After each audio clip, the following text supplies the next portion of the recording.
How to fix unable to send message on Messenger problem? Here's how. First, open the setting app on your device. Next, tap on Wi-Fi. Now toggle the switch to on position to connect to internet.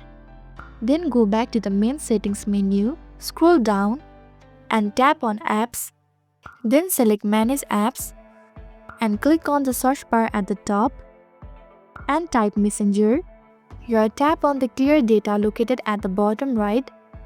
From the option that appear, choose clear cache and confirm the action when prompted.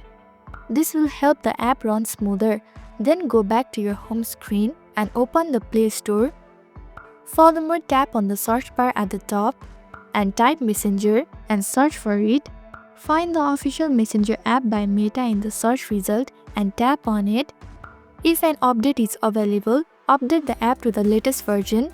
Finally, open the Messenger app and send a message to someone to check whether the problem is solved or not. There you go. Now you know how to fix unable to send message on Messenger problem.